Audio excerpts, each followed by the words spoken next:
말씀을 선포할 때 주의 성령이 임하셔서 저희들의 말씀 가운데 임하셔서 은혜를 주시고 함께하사 주의 뜻을 전하게 하옵소서. 듣는 이가 모두 하나님의 능력의 말씀을 통해 은혜 받고 주님 안에서 기쁨과 즐거움 속에 영생을 누리며 살게 하여 주옵소서. 모든 영광을 주님 앞에 돌리오며 예수님의 이름으로 기도합니다. 아멘. 인사하는 시간을 갖도록 하겠습니다. 당신 안에는 예수의 생명이 있습니다. 서로 보면서 당신 안에는 예수의 생명이 있습니다. 예수의 생명이 아멘. 있습니다. 그러면 영생이 있다는 거죠. 저와 여러분 안에는 왜 영생이 있을까요? 영생이 있다는 것은 바로 예수 그리스도의 생명이 있다는 거예요. 언제 우리에게 예수의 생명이 있었을까요? 우리들이 생겨나기 전부터 예정돼 있었다. 이거 지금 믿으십니까? 믿어지기 어렵죠? 우리 생겨나기도 전부터 우리에게 영생이 있었다. 사실상 우리는 믿을 수 없는 시간적 세계 속에 살아가고 있어요. 과거, 현재, 미래, 지금 현재를 살고 있잖아요. 그러나 하나님은 현재를 살고 있는 게 아니에요. 영생을 살고 계세요. 이게 무슨 말이냐? 시간을 창조하신 분이라는 거예요. 시간을 창조하신 분이 시간 속에서 살아가고 있지는 않겠죠? 논리적이지 않습니까? 만드신 분이 어떻게 시간 속에서 살면서 내일은 뭘 할까? 이런 분이 아니라는 거예요. 우리가 그렇죠. 우리는 미래를 모르기 때문에 내일 뭐 해야지? 어떻게 될까? 두렵죠? 하나님은 그렇지 않아요. 하나님은 시간 전부터 계셨어요. 그게 바로 영생하신 분이다. 그분이 우리 영생도 미리 예정해 놓으셨다는 거예요. 우리 믿기 어렵지만 그렇다는 것을 알아야 돼요. 그래서 오늘 예수 안에 예수 안에서 영생하라. 이 중요한 말씀입니다. 우리의 가장 큰 근본적이고 중요한 문제가 뭐냐? 영생하는 거예요. 우리 잘 몰라요. 영생하는 것이 무엇인지. 왜 그러냐면 현재를 살고 있기 때문에 영생이 무엇인지도 잘 몰라요. 그 개념조차도 이해할 수가 없어요. 천국 가본 사람만 알아요. 천국을 갔다 온 사람만 이게 영생하는 거구나. 시간 개념이 없구나. 과거, 현재, 미래에 대해서 제약을 받지 않는 자유함 속에, 시간의 자유 속에 살아요. 참 놀랍죠? 그렇습니다. 오늘 본문 말씀에서 청년이 나오죠. 청년 한 사람이 예수 앞에 나와서 어떻게 해야 영생을 얻을 수 있습니까? 참 놀라운 질문이죠. 그동안에 청년이 잘 해왔어요. 율법도 잘 지키고, 나름대로 다 지켰다라고 말할 정도로 훌륭하게 지켰는데, 그럼에도 불구하고 내 속에, 그 청년 속에, 내가 영생할 수 있을까? 내가 영원히 살 수 있을까? 이 의문점이 들었다는 거죠. 그래서, 예수 앞에 나와서 질문을 하죠. 어떻게 해야 영생을 하고 오릴까? 질문합니다. 그래서 먼저 무슨 선한 일을 하여야 영생을 얻을까? 선생님이 이렇게 질문했죠. 선한. 어찌하여 선한 일을 내게 묻느냐? 선한 일은 오직 한 분이십니다. 네가 생명에 들어가려면 계명들 지켜라. 첫 번째로 예수님께서 질문의 답을 뭐라고 말씀하셨냐면, 첫 번째로 계명을 지켜라 이렇게 말씀하시죠. 계명을 지켜라. 이 청년이 주목하고 있는 것은 계명을 뭘 더 지켜야 되는가? 어떻게 해야 영생을 하느냐 했을 때 10계명을 다 지켜왔고 잘해왔지만 그럼에도 불구하고 영생할 수 있을까라는 의문을 가지고서 예수님을 왔더니 예수님이 자기가 해왔던 율법 십계명을 지켜라 이렇게 말하고 있죠. 예. 청년 앞에 그렇게 말하자 청년이 또 묻죠. 어느 계명을 지키오니까 예수께서 대답하시되 18절 말씀처럼 19절까지 십계명에 대한 얘기를 하고 있는 거죠. 이 십계명은 뭐냐면 모든 나라에는 헌법이 있죠. 우리나라에 헌법이 있잖아요. 헌법을 지켜야 됩니다. 국민들은 헌법을 지켜야 돼요. 근데 법이 헌법만 있지 않죠? 헌법 위에 또 세부 세칙이 또 항목들이 쭉쭉 늘어나죠? 헌법을 지키기 위해서, 잘 지키기 위해서 그 세법이 또 많이 생겨나요. 조항들이 생겨나고 항목들이 늘어나고, 그래서 그 세부 항목 다 지키려고 하지만 다 못 지키잖아요. 법을 어기잖아요. 똑같습니다. 하늘나라의 법도 법이 있어요. 이 율법이, 십계명이 뭐냐면 하늘나라의 헌법과도 같은 거예요. 그래서 그 십계명을 지키기 위해서 세부 항목이 쫙쫙 늘어나서 유대인들은 엄청난 세부 항목을 또 늘렸어요. 그래서 그 법을 잘 지키려고 노력했지만 인간들은 어떻게 이 율법을 다 지킬 수 있어요? 나쁜 마음 한 번도 안 품을 수 있어요. 이래야 법을 다 지키는 겁니다. 이웃에 대해서 나쁜 마음 품는 것 자체가 죄예요. 죄가 우리들의 수준을 벗어났어요. 하나님의 법은 수준 높아서 우리 다 못 지켜요. 나쁜 생각, 나쁜 마음 한 번만 품어도 지옥 갈 인생이에요. 근데 이 청년은 다 지켰대요. 나름대로 지켰다는 거죠. 사람들의 이 청년이 말하는 것은 내가 다른 사람의 비교해서 우월할 정도로 어느 정도 다 지켰다는 거예요. 세부 항목까지 세세하게 다 지킨 건 아니에요. 그래서 예수님이 딱 한 가지를 얘기를 하죠. 이웃에 대해서 네가 가지고 있는 재산 다 분배해. 하나님이 너에게 많이 주셨잖아. 너에게 많이 주셨으니까 너에게 주신 만큼 너도 분배해봐. 이렇게 예수님이 말씀하자 근심하죠. 한 가지만 걸고 이렇게 세부 항목 네가 그러면 지켜봐 이렇게 했잖아요. 그랬더니 근심했잖아요. 그 말은 인간이 율법을 다 지킬 수 없다는 거예요. 한마디로 말하면. 그래서 예수님께서 왜 이렇게 계명을 지켜라 이렇게 말했냐면 계명을 지켜서 구원받아라 이런 말이 틀린 말이 아니에요. 그렇지만 계명을 지켜라 하는 말 속에는 못 지킨다는 말을 내포하고 있어요. 인간은 모든 계명을 지킬 수 없다라는 결론을 내리게 됩니다. 그러면 어떻게 되죠? 계명 못 지킨 사람들은 어디 가요? 감옥 가요. 우리 국민이면 대한민국 국민이면 헌법을 지켜야 되고 헌법에서 나오는 그 세부 항목 법들을 다 지켜야 돼요. 지키지 않으면 경중에 따라서는 벌금 형이 처했지만 감옥도 가야 돼요. 똑같습니다. 천국의 법도 그와 같아요. 큰 죄만 지옥 가는 게 아니라 작은 죄로 말미암아서도 지옥 갈 수밖에 없어요. 모든 법이 해결돼야만이 자유인이 되는 거예요. 그럼 예수님께서 왜 계명을 지켜라 이렇게 말했을까요? 계명 지켜야 구원받아요. 이렇게 하면 우리들 속에서 어떻게 생각나요? 우리들 나도 계명 못 지키겠구나. 결국 나도 지옥 가는 거구나. 이렇게 생각하기에 바로 그렇게 생각할 수밖에 없죠. 그런데 안심하세요. 법을 지켰어요.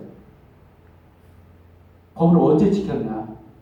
이렇게 의문나는 사람이 되겠죠? 언제 지켰을까 내가? 오늘도 죄를 범했는데 의문이 많이 생길 겁니다.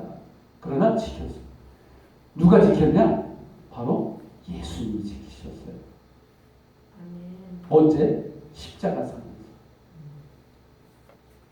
십자가에서 내 대신 내가 질 과거, 현재, 미래의 죄를 다 짊어지시고서 십자가에서 죽어주셨어요. 죄가 해결됐다는 말이에요. 제가 내게 질 죄, 앞으로 질 죄, 지금 현재 짓는 죄, 미래의 과거의 죄까지 다 짊어지시고 죽으셨다. 이게 어떻게 가능합니까? 라고 생각하기가 쉬운데 예수님이니까 가능해요. 예수님 누구세요? 인간이시기도 하지만 하나님이시잖아요. 하나님이시인데 이 하나님은 어떤 분이시냐? 영생하신 분이에요. 시간에 구애를 받는 분이 아니에요. 그분이 한 번 죽어주시면 영원한 죽으심이야. 한 번 죽었지만 이게 영원히 죽었다니까요. 과거에 죄 때문에 죽었고 현재 질 죄 때문에 죽어주셨고 미래에 질 죄 대신해서 죽어주신 거예요. 그런 원리예요. 그렇습니다. 예수님께서 그래서 계명을 지키라고 한 거예요. 응? 계명 지켜라. 계명 지키라는 거예요. 계명대로 예수님이 죽어주실 거이기 때문에 못 지키니까. 응? 우리들이 못 지키니까 이 못 지킬 죄를 대신해서 죽어주신다는 거예요. 그래서 계명 다 지킨 거예요. 계명 다 지키면 영생이에요. 그 논리로 우리가 구원을 얻는 거예요. 우리가 이 믿습니까? 아멘. 아멘. 이 믿음으로 구원받는 거예요. 예수님께서 내 대신 계명을 지켰다는 것을 믿는 믿음이 있으면 그게 영생하는 거예요. 그러면 이게 또한 역효과가 일어날 수 있습니다. 아, 나 구원받았으니 죄도 되겠네. 현재 지금 죄를 져도 구원 얻으니 과거의 죄를 져도 구원 해주셨으니 미래의 죄를 져도 다 해결해 주셨으니 지금 죄를 져도 되겠네. 그럼 너무하죠? 예수님께 죽어주셨다니까요. 나를 위해서. 그 생각하면 죄를 짓는 것이 이게 당연시되면 안 됩니다. 그는 기본적인 윤리 도덕에도 어긋나요. 목숨을 보고 구원해 주셨더니 그렇게 바로 또 죄를 짓는다. 이 고의적인 죄는 굉장히 마음 아픈 죄예요. 어떻게 그럴 수 있느냐. 이것은 예수 안 믿는 사람도 그러진 않는 거예요. 근데 예수 믿는 사람이 나 구원해 주셨으니까 죄를 져야 되겠다. 이렇게 마음 먹고 죄를 주면 이것은 정말 인격이 한번 생각해 봐야 될 거예요. 구원을 얻을 수 있어도 너무 그런 사람을 예정해서 구원해 주셨을까 할 정도로 결과적으로 예수님이 선택 안 했을 거라는 생각이 들어요. 그 정도로까지 죄를 짓는다면 그렇죠? 그렇습니다. 다시 결론을 말하면 그렇습니다. 계명을 지켜라 라는 말은 계명을 지켜야 구원을 얻는 말이 맞아요. 논리적으로. 하지만 못 지킨다는 말과 거의 포함되어 있는 거예요. 청년이 가장 중시하는 거 뭐예요? 영생이잖아요. 영생을 얻기 위해서 계명을 지키려고 노력했어요. 그렇지만 그걸로 구원 받습니까? 청년 구원 받아요? 그래 노력했으면? 공자는 구원 받습니까? 우리가 생각하기에 죄를 조금 덜 지은 정말 훌륭한 사람이고 인간이에요. 율법 다 지켰어요? 구원 없습니까? 100% 율법을 지켜야 구원받아요. 99.9 정도로 내가 다른 사람보다 훌륭하면 구원받는 게 아니라 바로 율법을 다 지켜야 다 지켰어요. 근데 저와 여러분은 지켰어요. 이상하게도 오늘 죄를 지는데도 계명을 다 지켰다니까요. 여러분 예수님이 계명이 지켰다는 것은 율법 항목을 다 지켰다는 말이 아니라 다시 이해를 해야 돼요. 이 계명을 항목별로 다 지켰다는 얘기로 이해하시면 안 돼. 계명을 지켰다는 말은 이 말이에요. 저와 여러분이 죄를 졌어. 이 죄를 대신 짊어지고서 심판을 받았어요. 계명에 대한 죄값을 지불했다니까요. 이건 계명을 지킨 거예요, 안 지킨 거예요? 죄값을 지불했는데, 아니 대한민국 국민이 예를 들어서 도둑질을 했어. 그래서 벌금 얼마가 나왔어요. 그 죄값을 지불했어. 그럼 법을 지킨 거잖아요. 값을 지불했잖아요. 끝났잖아요. 계산 끝났어요. 예수님이 내 대신 내가 지었던 죄를 지불했다니까요. 십자가에서. 그걸 믿는 믿음이 있으면 계명을 지킨 거예요. 그래서 계명을 지키라고 여기서도 말하는 거예요. 계명 지키지 말라고 하면 또 말이 틀린 거예요. 성경이 어폐가 있는 거예요. 어디서는 계명을 지키라고 하고, 구약에서는 계명을 지키라고 하고, 신약에 와서는 예수님이 계명을 지키지 마. 안 지켜도 돼. 이렇게 말하면 성경이고 어폐가 있는 거잖아요. 예수님은 계명 지키라고 하신 거예요. 그래서 자신이 몸을 던져서 계명을 지키기 때문에, 지불할 거기 때문에, 값을 지불할 거기 때문에 계명을 지키라고 한 거예요. 아멘. 이 신약성경에서 예수님이 계명 지켜라 했더니 다시 율법을 지키려고 노력하면 구원 못 받아요. 예수 믿어야 구원 받아요. 아멘. 계명 지키라고 했더니 예수님이 말하셨으니까 다시 십계명으로 가버리면 또 구원 못 받아요. 예수님 왜 오셨는데? 예수님이 이 땅에 오셨는데 오셔가지고 너 계명 이거 지켰는데 이것도 지켜야 구원받아, 이런 말씀 하시고 오신 게 아니에요. 네가 계명을 못 지키는 계명을 내가 지키게 하려고 왔단다, 이 말 하려고 하는 거예요. 예수님은 이 말씀 하시려고 이 글을 마태복음에 기록하고 있는 겁니다. 아멘. 그렇습니다. 그런데 청년은 아직 깨닫지 못하죠. 근다고 해서 예수님이 이때 설명해도 이해를 못해요. 응? 제자들도 이해 못하는 이 한 청년이 어떻게 이해할 수 있어요? 네가 가지고 있는 재물 다 이웃에게 베풀어라, 이 말을 할 수밖에 없는 거예요. 예수님의 입장에서 아직 십자가에서 돌아가시기 전이기 때문에 설명해도 이해를 못하는 말이니까 아직 안타까운 거예요. 그렇죠? 그렇습니다. 청년이 근심하고 갔어요. 그리고 두 번째로 제자들에게 설명합니다. 두 번째로 뭐라고 하냐면 하나님이 구원하신다, 이렇게 말씀하십니다. 하나님이 구원하신다. 26절 말씀 이렇게 말씀하고 있습니다. 예수께서 그들을 보시며 이르시되 사람으로는 할 수 없으나 하나님으로서는 할 수 있느니라, 이렇게 말씀하시고 있죠. 왜 이렇게 말씀하셨냐면 예수님께서 이렇게 말씀했어요. 부자들은 천국에 못 가. 아까 청년을 비유해서 바로 이해를 시키죠.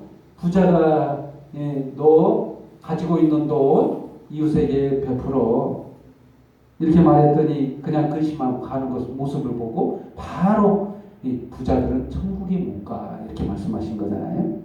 낙타가 차라리 바늘귀로 들어가는 게 차라리 나사라고 할 정도로 그렇게 심한 말을 했어요. 그럼 부자들은 천국 못 가는 건가요? 그렇게 이해하면 이 한국 교회가 가장 큰 문제가 뭐냐면 문자적으로 해석해버리면 답이 안 나옵니다.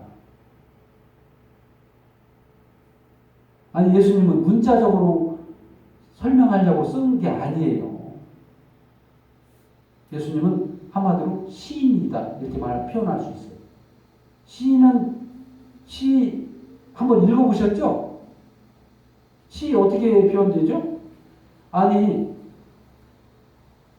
바다를 보고 정말 유리다 저거는, 이렇게 말하는 시인이 한번 보고는 저거를 정말 유리 같아, 이렇게 표현할 수도 있잖아요. 그럼 유리입니까? 유리 아니잖아요. 그래서 시인이 저 유리 같아. 유리 같아야지 뭐 유리는 아니잖아요. 그런 것처럼 바늘기 들은 부자가 낙타가 바늘기 들어가는 거죠. 힘들다 이런 표현을 썼다고 해서 똑같이 문자적으로 이해하면 안 돼요. 이 말도 아까 말한 것처럼 똑같은 거예요. 인간의 노력으로 구원을 줄 수 있는 자 한 명도 없다는 말을 이런 표현을 쓴 거예요. 부자들 천국 못 가. 왜 부자가 천국 못 간다는 말을 유독히 했을까? 그 문화적인 이해를 하셔야 돼. 이스라엘 사람들은 부자가 천국 간다는 것이 일반화되어 있어요. 왜 이렇게 됐을까요? 구약의 개념으로 이해하기 때문에. 구약에서는 하나님이 복을 주신다. 복 받아서 부자가 됐다. 이렇게 이해해요. 유대인들은. 응? 바리새인들 왜 부자 되려고 노력하냐면 어떻게 해서든 부자 되려고 해요. 왜? 하나님 복 주셨다. 하나님 계명을 잘 지켜서 복을 주신다. 그래서 어떻게든 부자 될 거예요. 그래서 길을 쓰고 복 받으려고. 기독교인들도 그럴 수 있어요. 복 받은 줄 알았다고 이렇게 하려고. 지금 기독교인들. 그럼 그렇게 이해하면 안 돼요.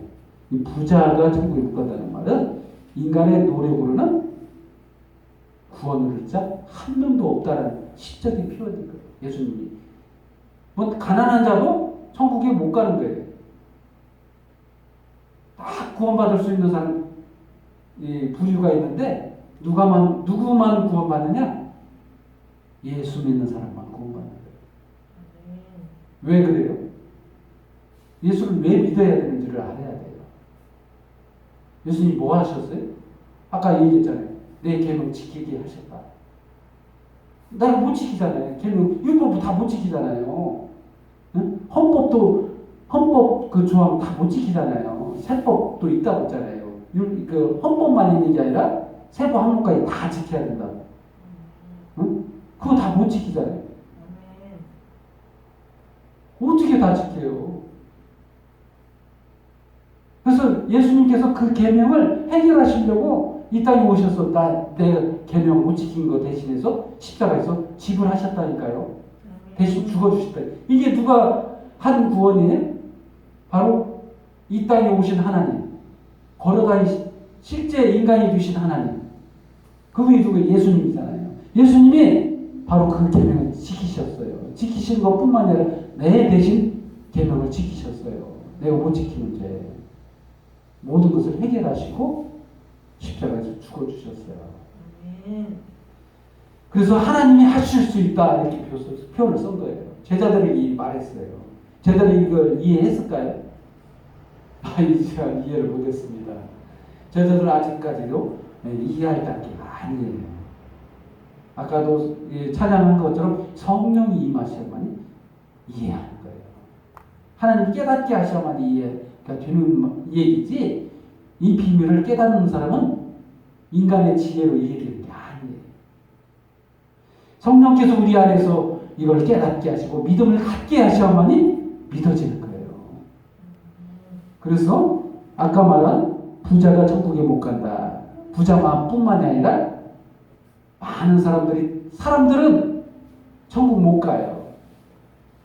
인간의 노력으로, 인간의 공로로는 구원을 못 얻는 거예요.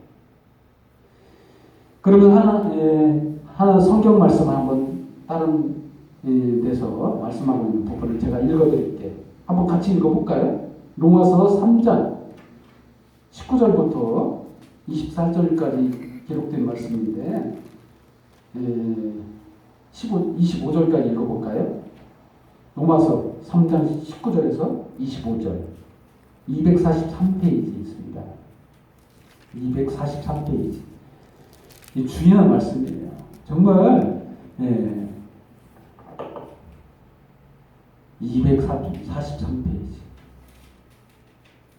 로마서 3장 19절에서 25절까지 기록한 말씀인데 제가 한번 낭독해 드리겠습니다. 우리가 알거니와 무릇 율법이 말하는 바는 율법 아래에 있는 자들에게 말하는 것이니 이는 모든 모든 입을 막고 온 세상으로 하나님의 심판 아래에 있게 하려 합니다.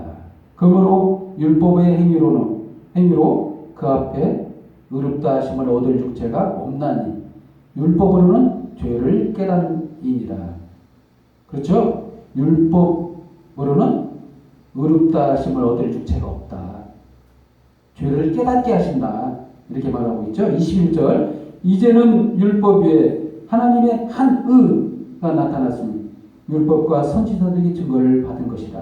여기서 21절 말씀에 특이한 말씀이 있죠. 하나님의 의, 하나님의 의로움.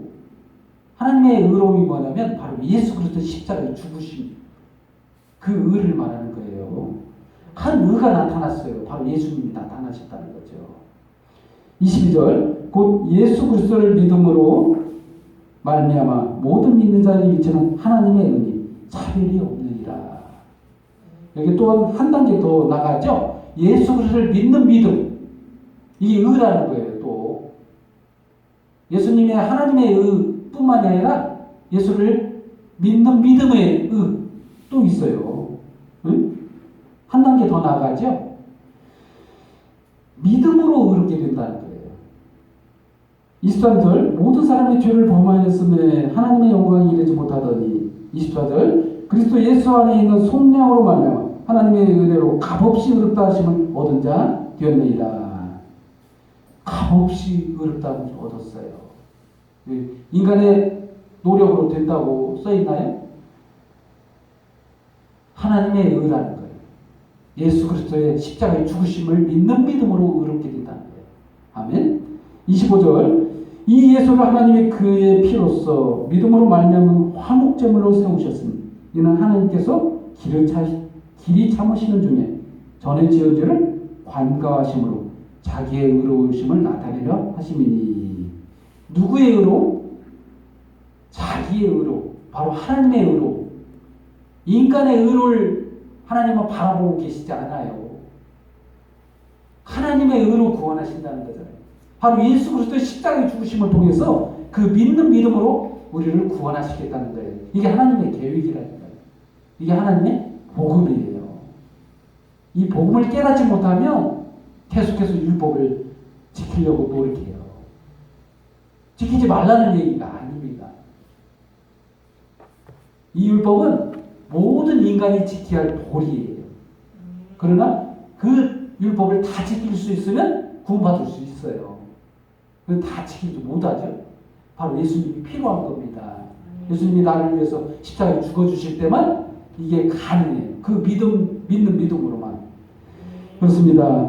그래서 하나님이 구원하십니다라고 하나님이 하실 수 있다라고 쓴 거예요. 26절에 예수께서 그들을 보시며 이르시되 사람으로는 할 수 없으나 하나님으로서는 다 하실 수 있느니라 이렇게 말씀하고 있는 거예요. 예수님 통해서 구원하시겠다는 거예요. 예수님이 구원하시겠다 이렇게 말씀하고 있는 거예요.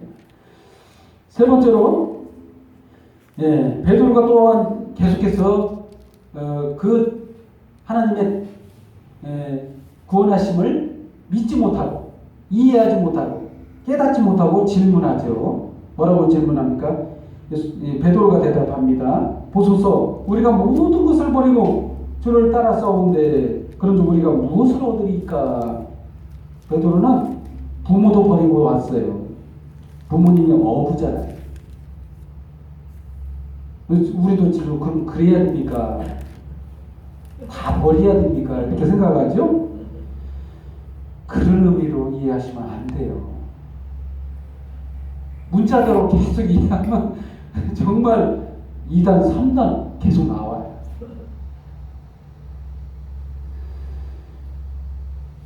이 말은 정말 예수님께서 대답을 하죠. 이렇게 말합니다. 내가 진실로 너희에게 이르노니 세상이 새롭게 되어 인자가 자기 영광 보좌에 앉을 때 나를 따르는 너희도 12보좌에 앉아 이스라엘 12지파를 심판하리라. 또 내 이름을 위하여 집이나 형제나 부모나 자식이나 전토를 벌인 자는 열을 배를 받고 또 영생을 상속하리라. 이렇게 말했더니 또한 많은 이단들이 생겨났죠. 막 버리고 가족들을 버리고 이 성경에 좀 이해하는데 참 이해력이 부족하다. 한번 생각해 보세요. 하나님이 세상을 창조하고 나서 가장 먼저 하신 일이 뭐예요? 창조하고 5일 동안 창조를 했어요. 그리고 나서 마지막에 사람을 만들고 사람 혼자 만들었어야 되는데 아담만 지었어야 되는데 그리고 죄를 안 졌을 건데 그렇죠? 그렇게 생각하죠? 그렇다고 해서 죄 안 짓는 거 아닙니다. 아담 혼자 있을 때 죄 썼으면 구원받을 방법이 없어요. 또 참, 예?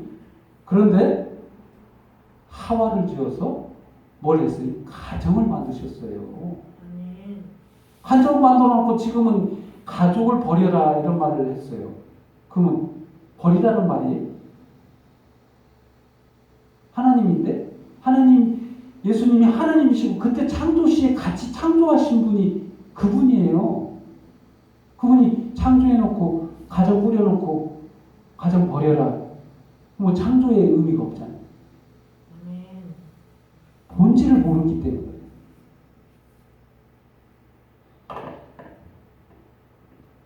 가족의 개념을 이해하라는 거예요. 여기서 가족의 개념은 사실 존재케 한 자. 사실 하나님 앞에서 모든 자는 하나님의 가족이기도 해요. 넓은 의미로. 얼마나 안타깝게. 결과적으로는 부모 자식을 버리고서까지도 이렇게 온 이런 모습이 하나님 모습 보기 좋겠어요? 안 좋죠. 그럼에도 불구하고 이렇게 예수 믿는 것 때문에 분열 일어나고 이렇게 어쩔 수 없이 싸우고 분열되는 상황을 보고 이걸 버렸다라는 표현을 쓴 거죠. 버리면 안 됩니다. 예수 믿고서도 가족 버리면 안 돼. 하나님의 뜻이 아니에요. 불신자라고서 버리면 안 되는 거예요. 그런데 또 특이한 말씀을 하셨어요. 예수님이. 여기서 뭐라고 말씀하시냐. 28절 말씀에 내가 진실로 너희에게 이르노니 세상이 새롭게 되어 세상이 새롭게 된다는 말은 뭐예요? 예수님께서 재림하신다는 말을 하시고 계시죠. 재림 후에 어디에 앉아 계시냐면 영광의 보좌에 앉아 있을 때 나를 따르는 너희 나를 따르는 너희 여기는 넓게 보면 좁게 보면 12제자 지금 그 앉아있는 제자들 그 따르는 무리들